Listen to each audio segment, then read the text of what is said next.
Hello and welcome back to another episode of the Just Georgiana Show. I'm your host Georgiana, and in today's episode we are talking about Arnold Schwarzenegger movies.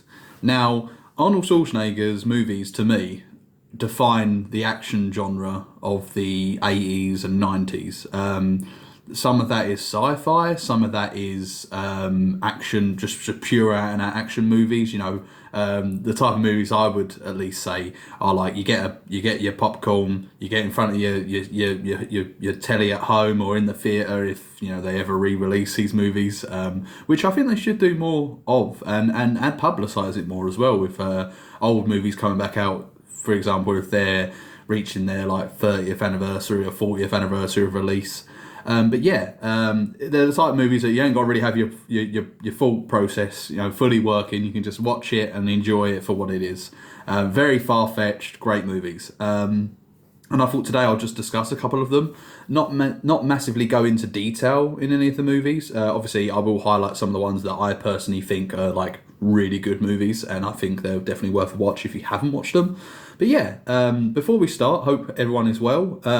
Everyone is okay, surviving this weather. At least here it's very windy and it's been wet the last couple of days, so I hope everyone's okay through that.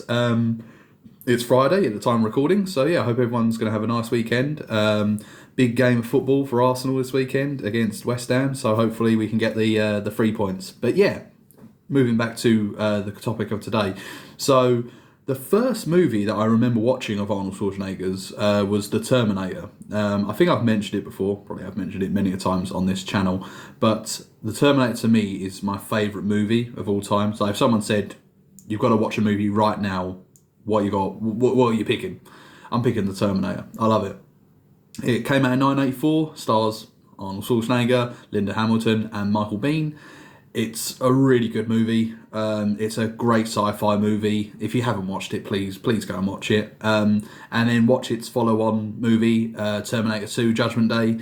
It came out 7 years later in 1991, and it also stars Arnold Schwarzenegger, Linda Hamilton, and Michael Biehn in the extended, cut of the movie.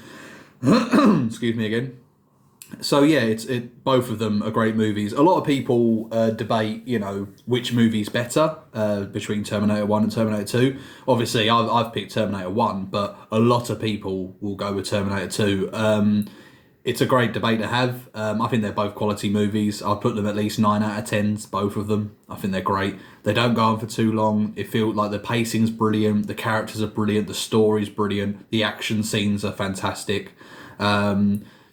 I love it. And then, obviously, there's other action movies and sci-fi based movies that Arnold Schwarzenegger's done over the past, in the past, decades, in the 80s and the 90s especially, with the likes of Predator, which came out in 1987. That was one of the best sci-fi movies around at that time period. You had Alien, and you had Aliens. Obviously, you had Star Wars as well, but Predator was a really good mix of action and sci-fi. It was sort of like a sci-fi slasher movie in a way, really weird, but like it was set in the day. It's a very unique movie, Predator. You should go and watch it if you haven't already. And it does also star the late Carl Weathers. Rest in peace, Carl Weathers. Fantastic actor. Obviously, most notably for his role in the Rocky movies. Well, the first 4 Rocky movies anyway. He left a big impact on movies, but not just movies, like more recently as well with television with the Mandalorian, starring in the first 3 seasons of The Mandalorian, and I believe, you can correct me if I'm wrong, but I think he directed a few episodes as well of The Mandalorian, so he was heavily involved in that program. So good to see him involved in not only great movies that I like, but also television series, to do with Star Wars. But he's also done just pure action movies like Commando, Conan the Barbarian, Conan the Destroyer, the sequel to that one. Conan the Barbarian from 1982 is 2 years before The Terminator. So Arnie was obviously known at that time, like he before he did his acting career, or really just focused on the acting career, should I say. He was doing bodybuilding, being Mr. Universe, Mr. Olympia, I think like 5 or 6 or even 7 times Mr. Olympia. So obviously that's from bodybuilding. The highest. I assume that's the highest or one of the highest accolades you can get in the bodybuilding field at that time. Anyway, in the 80s. Actually, I think it was in the 70s he won them awards. I think he won his last one in 1980 or something. Obviously, I did a little bit of research before we did this. Did this video today because I wanted to get some of my facts straight about things that I'm not as intelligent on or have as much knowledge on, should I say.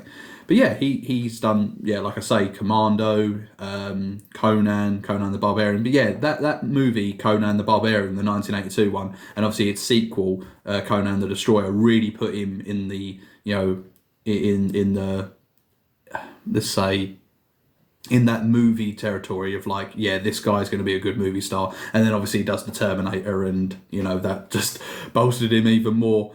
Commando came out in 1985. You had Predator 1987. You had The Running Man. I can't remember what year The Running Man was now. The Running Man was also 1987. So yeah, you got to look at it. Like, he's done some excellent movies through the decades of the 80s and the 90s, which I'll obviously get onto. But yeah, I've already mentioned that the Terminator was in Terminator 2 even was in 1991. But yeah, Total Recall, another sci-fi movie, that's 1990. So but then he's also done more so comedic roles, if you will, like comedic dramas, like more comedy movies, but Twins, Jingle All the Way, Christmas movie, which I don't think we watched this year. Christmas just gone. I don't think we did. I think we definitely watched it the Christmas beforehand in 2022. Yeah, 2022. And then obviously he was also in Kindergarten Cop as well, which was in 1990. So he was a very busy man during this period of time. He was like just on top of movies, like every it's not like today where you make one movie and then 4 years later your next one comes out. They were making movies much more prolifically back in the day, which was very good for moviegoers. Obviously I'm too young for that genre. I'm more so of the genre of every 4 to 5 years you get your next movie, especially like when it comes to James Bond movies. If you look at the James Bond movies, to go off topic for just a moment, they were like every year or every 2 years. Now it's like every 5-7 years. It's ridiculous. But obviously a lot more goes into a movie now, a lot more thought in terms of the special effects, the CGI, etc. I understand, but yeah, and obviously them James Bond movies had a book, the Ian Fleming books to go off of. But yeah, he's done so many movies that I thought it's a great topic to talk about, because he's, in my eyes, the best action star, like high prolific action star, like action movies, like highly rated. People love the movies. I've even watched some ones that are like not as mainstream, like Red Heat, like where he plays I think he plays like a Soviet, Soviet officer who comes to America because his partner gets killed or something in America. Great movie. Then there's movies that he's done that I haven't watched, and I feel very very embarrassed to say that I've not watched movies like True Lies. I haven't watched that, and I think a lot of people really like True Lies as one of Arnie's best movies. I haven't watched it. I probably should go and watch it maybe this weekend or something if I've got time. But yeah, he's mainly, for me anyway, his movies were like at their peak in the 80s and the 90s. He done some 90s movies that I've watched that are not as good, but like the one I'm about to say is so bad that it's good, if you've ever heard of that phrase.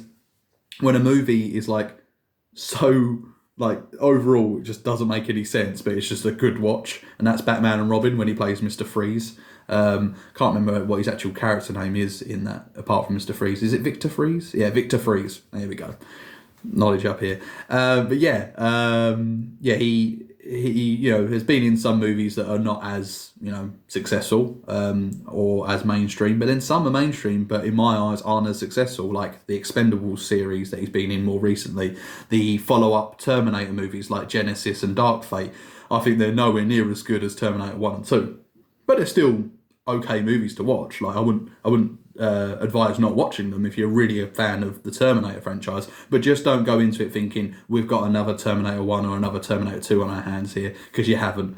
But yeah, I think that's mainly most of the movies that I've either watched or one that I need to watch. And it's also directed by James Cameron as well, True Lies. So there's no excuse for me not to have watched that movie, but I haven't. I'm going to be truthful with you guys. I haven't watched that movie, but all the rest of them I have, and I've thoroughly enjoyed. The Terminator, to go back on that, I always, all things loop back round to the Terminator for me.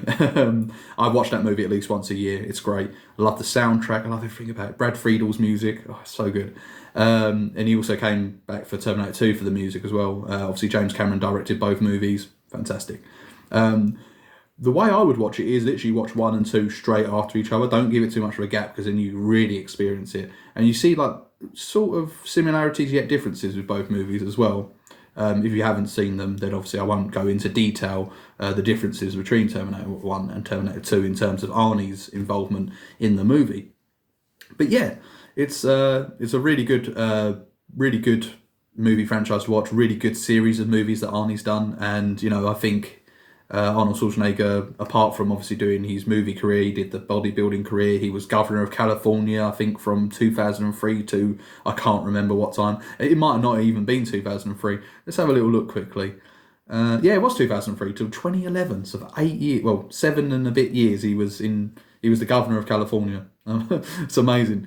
But yeah, he is my favourite movie star of all time, movie actor. He's done my favourite movie, probably a movie that's in my top 5, in Terminator 2. Some of the other sci-fi movies that he's done, like Predator, like Total Recall. I have a lot of fun watching them movies. But yeah, I really enjoy his movies. Commando, he is an absolute icon of action genre, And not all acting has to be, really good performances that, you stand out in, like a Marlon Brando in The Godfather or a Heath Ledger in The Dark Knight. They don't have to stand out to be really seen, Like Dwayne "The Rock" Johnson, he hasn't got like a massive ceiling for his acting ability, but the movies he's in, I really enjoy watching because they're a lot of fun. The Fast and Furious movies, the what other movies I've seen, Jumanji movies, for example, just to name a couple. I could probably go on and on, but yeah, you don't have to be an amazing actor to do great movies, and I think Arnold is like a really decent actor. Like, don't get me wrong, but he's not there to do really serious method acting. He's there to get the gun, shoot the bad guy, save the hostages, or save the future leader of mankind against an AI menace. So yeah, that's it for this video. I thought I'd just go into very short detail about my favourite Arnold Schwarzenegger movies and the reasoning why I think he is the best action movie star of all time. His impact on mid to late, the whole of the 80s and the whole of most of the 90s in movies. There are some movies I've not even watched of his that I could go back and watch. That's the beauty of these streaming services, and even places like CEX where you can go and pick up the DVD of it. If it's not on any of these streaming services, you can find it somehow, or even on Amazon and pay rent the movie for a day or so. But yeah, I hope you enjoyed that video, guys, and hope you join me in the next one. Quick little note, if you've made it this far to the end of the video, I'm going to use my YouTube Shorts page as more of a discussion on, like a quick, obviously it's only a minute long, up to a minute long. It's going to be more targeted at me giving maybe reviews or previews of, say, wrestling, of sports. So if you're interested in that side of it, then do join me on my YouTube Shorts side of my channel. And also, if you've made it this far, the next series of video games is going to be Shock Horror, another Resident Evil game. I'm going to play Resident Evil Remastered, the first one. So the first one, not on the PS1 version, the version that was released for the GameCube that then came out on various other consoles. So please join me in that. That will be uploaded probably tomorrow, so Saturday the 10th. So this video will come out Friday the 9th, and that video will come out Saturday the 10th. So I'll catch you in the next one, guys. Thank you. Goodbye.